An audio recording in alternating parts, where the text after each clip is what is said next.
જામનગર ગ્રામ્યમાં બસ સ્ટેન્ડોની હાલત ખૂબ જ જર્જરિત હોવા છતાં સરકાર બસ સ્ટેન્ડોમાં કલર કરી નિષ્ફળતા છુપાવે છે।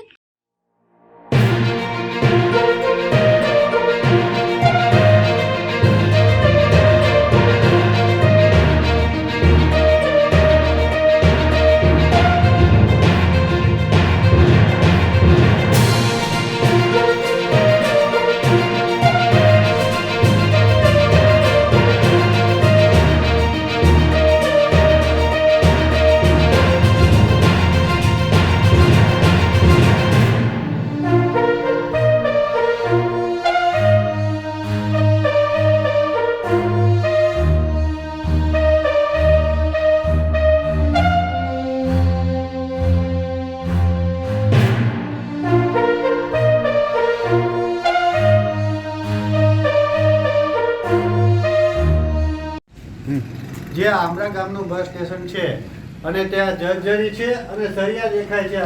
30 વર્ષ જૂનું બસ સ્ટેશન છે। આની અંદર જે આમરા ગામની અંદર એક કન્યા શાળા છે અને એક હાઈસ્કૂલ છે, જેથી કરીને હરેક ગામની છોકરીઓ છોકરાઓ અહીં ભણવા આવે છે અને આ બસ સ્ટેશનને બેસીને વિશ્રામ લે છે બસ ના આવે ત્યાં સુધી। તો આ બસ સ્ટેશનની હાલત એવી જર્જરી છે કે જ્યારે ત્યારે આ બસ સ્ટેશન ઉપરથી પોપડા પડે છે મોટા મોટા અને છોકરાઓની જાનહાનિનું પણ નુકસાન થાય એવું છે। તો આ બસ સ્ટેશનમાં ખાલી એવું આવી રીતે થોડુંક પેન્ટનું કામ કરીને વયા ગયા છે, પણ ખરેખર તો બસ સ્ટેશનને પાડી અને નવું બનાવવાની જરૂર છે।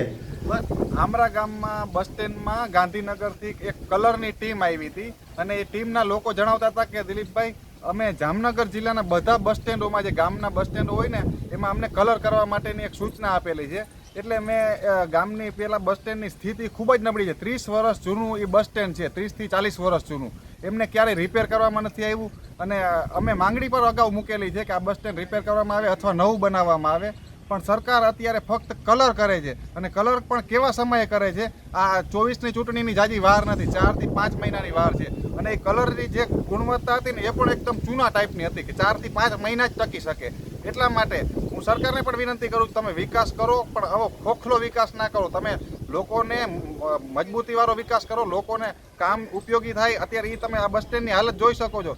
બસ સ્ટેન્ડમાં અત્યારે પોળા પડે છે, પોળા એટલે અંદર મધમાખીના પૂળા છે, પોળા પડે છે, એકદમ જર્જરિત હાલતમાં છે, ગમે ત્યારે જાનહાનિ થાય। અગાઉ પણ આજથી 1.5 વર્ષ 2 વર્ષ અગાઉ પણ 1-2 બુઝુર્ગ વડીલો ઉપર એક પોળા પડ્યા હતા જેનાથી જાનહાનિ થઈ હતી। અને આ અત્યારે તો અમે એવો બોર્ડ મારવાનું વિચારીએ છીએ બસ સ્ટેન્ડમાં કે એવો બોર્ડ મારી દેશે કે આ અંદર બેસવાથી ખતરો થાય છે, પણ આ ક્યાંક ને ક્યાંક ગુજરાતની સરકાર અત્યારે બસ સ્ટેન્ડોમાં કલર કરી અને વિકાસ દેખાડવા માંગે છે। એટલા માટે અમે ગામના સૌ લોકો ભેગા થઈ અને આનો વિરોધ કરીએ છીએ અને મેં કામ અટકાવેલું છે। કાલે ગામને કલરની ટીમ આવી હતી, એમના જે મેન કોન્ટ્રાક્ટર છે ગાંધીનગર શ્યામભાઈ, એમને મેં કોલ કરી અને જણાવ્યું હતું કે આ બસ સ્ટેન્ડોની હાલત અત્યારે આવી જર્જરિત હાલતમાં છે, છતાં પણ આપના દ્વારા કલર કરવામાં આવે છે, બારેથી કપડાં પહેરવા જેવું થાય છે। એટલે એણે મને વાત કરી કે દિલીપભાઈ વાંધો નહીં, એવી જર્જરિત બસ સ્ટેન્ડો હોય છે ને એની અમે કામ અટકાવી દેશે। એટલે કાલે મેં કામ અટકાવી દીધેલું છે અને જામનગર જિલ્લાના 40થી વધુ ગામડાઓની બસ સ્ટેન્ડની હાલત એકદમ ખૂબ જ જર્જરિત છે। એટલા માટે હું સૌ નાગરિકોને પણ જામનગર જિલ્લાના સૌ